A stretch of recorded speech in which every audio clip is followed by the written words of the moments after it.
Hey, welcome to a new video, episode 2 of my senior project. Today we're drawing a hippo. Oh wait, we're not drawing the hippo. Well, we are, but it's not on paper, it's on wood. We're going on wood today. You may be thinking, what does this have to do with GW? What is GW? Why a hippo? What is going on? Well, I have all the answers, do not worry, sirs. GW is my brother's college. It is a college. And the hippo is their unofficial mascot. And guess who's graduating this year? Me. And also my brother. So basically, this is for my brother. Here is graduation, a little token, a little gift, little thing to remember his undergraduate years, and I show him of how much I care about him and all that other, cliche stuff. So, right now I'm just putting in the GW logo, pretty self-explanatory. There's a lot of GW logos. The main one, which they use on their website, I think, is a little bit bland. And so, going for this one, because I think it's got a little bit more depth, a little bit more, a little complexity, a little artistic. Working on wood, this is one of the first times I've worked on wood. Therefore, I didn't really know how I was going to react, so I went in with that yellow, and I thought, it might bleed a little bit, but it'll be okay. And it did bleed. It actually bled a lot, a little bit more than I thought. But, we fixed it later, but I delayed fixing it now, because what I'm going to do later is outline it in white. But the reason I didn't do it now is I knew I would be putting more marker near them. Right now I'm building a palette, so I'm thinking about what colors I want to use for the hippo. Zippers are gray and pink, a little bit of blue in there, and so I'm trying to figure out how to do this. Now I leave out a few key markers here in the drawing, which I add in later. So I'm just looking at a couple references, trying to draw a hippo that's kind of cute, but not overly cute. Hippo's mouths actually kind of do look like what I'm drawing, but they usually kind of have like teeth, that are ajar, and they're kind of muddy, and etc., etc. So I'm trying to, paint or draw, paint the hippo in the best light, as sort of a clean, healthy, friendly looking animal. So that's what I was trying to go for. Here I'm just using a little bit of pink pen to emphasize the pink sections. They got a little bit of pink under their throats, a little bit by their eyes, by their mouth, by their nose. And here's where I bring in the new key marker here, is the blue. The blue marker here really brings out the grain of the wood and really cements the sort of contrasting colors of the hippo between, blue and pink. By the way, this music here is by Ryan Little. You can find it on Free Music Archive, SoundCloud. I'll link all that stuff in the description. I've done a little editing because I didn't want to introduce it in the very beginning. But he does occasionally in his songs just have some lady just say his name. And I guess, that's how he gets his publicity when he dishes out free music. But yeah, you'll probably hear that in a couple. I wouldn't be too surprised. So right now I'm moving on from the head. I really like the head. I try to make the eyes look a little bit forward. I know horses, hippos, they always have these eyes on their kind of on the side. But to make it a little bit more human, I kind of made it face a little bit more forwards. Now here comes the living nightmare. That is, by the way, the blender was great for highlighting. That's the little white I just put in there, and I used a little brown pen to add in some dark highlights. And now I just had dinner. I just played some Counter-Strike with my friends, and now we're coming back. That's why there's a little cut there. But now I'm tackling the nightmare that is the feet. The feet where I hated doing these feet. Honestly, if you look at pictures of hippos, their feet don't look like this cutout has them made to look like. The feet in the front bend backwards, so kind of like your hands, the joint pokes backwards towards the body. These are just straight and stiff, right? So I'm trying to get some wrinkles in there. They also kind of have a mixture of I don't know how to describe it, maybe like rat feet and elephant feet. Anyway, their toes, they have toes that are elongated, and they have these black or dark toenails.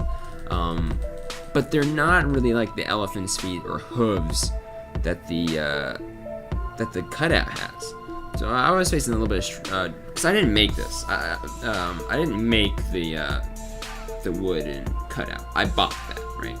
So all the creative decisions that went into making the outline were not mine. And so if I was more informed on, hippos, I would have noted, well, before this, I would have noted that, the feet are like totally inaccurate. And so as a result, me drawing the feet kind of looks really weird. I'd fix it later, it makes it look better, but, what can you do? I'm using the blender there at the top because, you put that in the light, as you'll see later, and it, oh my gosh, just it highlighted. Yeah, I mentioned it. I have a little bit of a cut here where I just manipulate and I talk about it when I finished it in real time. And you'll hear me then comment on it. So I'm going to the second pair of legs. These actually bend backwards.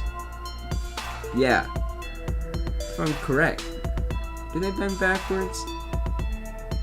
Oh wait, I think I got it wrong. The ones in the front bend like normal legs, and the ones in the back bend backwards like hands. So they're like hind legs on a horse. They bend backwards. The front ones bend forwards. Sorry about that. Got that a little confused. But so I'm trying to make them look like they're bending backwards. You see, I got a little bit of brown pen there, and then I figured out. Oh, looking at some more hippo's feet, because what else do I have to do? I saw that the little part of the top of the foot kind of overlaps on the toes, and they're a little bit wrinkly, and I added that, and they look so much better, at least in my opinion. They don't look as weird. Finishing up the tail, making it dark. The light is coming from like the top left, I'm thinking, so obviously the hind is gonna be darker, more purpley. Now I finished the front, and I'm thinking, what do I do here? And I gotta do something around the rims, and I'm thinking black rims. I'm thinking black around the side. That's gonna look sick. So, and I was like, but around the whole thing is gonna look a little bit awkward. It's gonna feel like I kind of ignored this area. So I thought, black in the shaded bottom, right? Black at the bottom, and I'll repeat the skin color of the hippo at the top. So here I am, just using like this brush pen, and as you can see the tip is really long. And I'm like, this isn't doing enough coverage, let me bring out the big jumbo marker. And the big jumbo marker was kind of dry. It didn't really help all that much. As you can see, it was kind of splotchy, so I'm like, okay, I'll go back to the brush, you can see. Now the brush is pretty good at getting in those little areas, right? But you couldn't do it the whole way.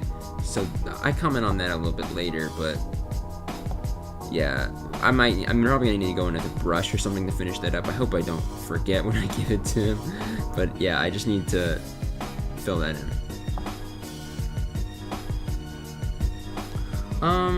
Yeah, so now I'm like gonna sign in and do all that stuff after finish coloring in here. Sign my name, put the date. There we go. Put a little paw print there, because why not? We have a cat, he's cute. And also, it's a feet. Makes sense. Graduation cap, because he's graduating. And I was like, yeah, that looks a little weird, and I came in with some pen and fixed it up a little bit. Top now. Now I put the skin color of the hippo in, and boy does it make the grain of the wood pop again, and I think it makes it look super finished, super good. A little bit of the pinkish orangey tint. And then I'll write my little heartfelt message on the back. And now I didn't want to just do like a Sharpie marker, little whatever, little message. So I took the time, made it look a little fancy. And I think it paid out. Congratulations. Anyway, so I really enjoyed this. I think this is one of the best pieces I've done. The hippo was a little bit weird, a little bit strange to do. I haven't really drawn a hippo before, just writing his name here. So, it was a little strange, especially doing it on wood, which is a material I didn't really work with, but I love the 3D aspect. And now, I'm gonna hand it over to myself. I filmed a little bit of an excerpt of me, just experiencing, flipping it around and showing you guys the 3D angles in real time, and just after I finished it at like 2 a.m. So I'll hand it over. Okay, so this is in real time, so I just finished this. It's 2 a.m. and I am so proud god, this looks so damn good. I don't want to brag, but oh my god, this came out fantastic. I should do more stuff on wood more often. It's basically done. There's only like one little bit that needs tweaking, but this is the front. And the cool thing about this is this isn't a drawing. It's a drawing or multiple drawing on a 3D object, and the 3D object really, it gives it so much depth. So this is for my brother's graduation. I probably already mentioned that in the video, but look at it. There's the top. Let me just manipulate this so you guys can see it. So this, I figured this out. This little marker, this blender, it makes the highlights pop so much when you get them in the light. It's ridiculous. And it gives it so much depth. I love it. And so basically I went for black on the bottom, and I put, I signed it as my signature, by the way. Put the day, little pop print, because, they're feet. That's cute. And a little hat, because he's graduating, and I thought that was cute. And the only thing, by the way, I don't know if you can spot, the thing I need to finish is, I need to get some black ink right there. The top, though, I went for the skin tone colors of the hippo. You can see that. So you can see the black contrasting with those colors, and I think it looks so damn good. I love it. I love it, I love it, I love it. 2 different dates of his graduation. May 19th, May 21st. Yay! That's really cool. And there's the back, and a little heartfelt message here. Congratulations on graduating. Love you. Keep it up. Love, Justin. So this is a little cute thing, give him a little heartfelt message. I thought to put a G there because I didn't want it to be, I thought this was so polished. It looks so nice. I did not want to put a sloppy Sharpie marker, congratulations, on the back. And I was like, well, I can't fill this in all content, but I do want to give him a message, and what better device. And then I basically whited this out, so I would give it all the sheen, make it look more professional, leave that wood grain there. I love it. Actually, something I might do right now, off camera, is just take some black and maybe just outline this. Nah, I think I'll leave it. I think leaving it will be fine. I love it. I think it's so cool. I think I did a good job. And just manipulating it for the camera, I think it's coming out really cool. Can I zoom all the way out? Yeah, there you go. Just move it around a bit. God damn it, I love it. It's so nice. At least I think it's so cool. I've been rambling. I should get to bed. It's really late. 2 a.m. But hell yeah. It's gonna be sick. I hope he loves it. Yay. I'm sorry, I'm out of it trying to do hand motions and stuff, but I love it. Okay. Like, comment, subscribe, or whatever. I might just cut out this part, but who knows? I thought this manipulation was worthy. I'm gonna record the time lapse. Well, not record the commentary over the time lapse tomorrow. So that'll probably be before this. So like, comment, and subscribe. Hope you guys really enjoyed this one. I hope you did, and I hope my brother will too. Sweet. Bye.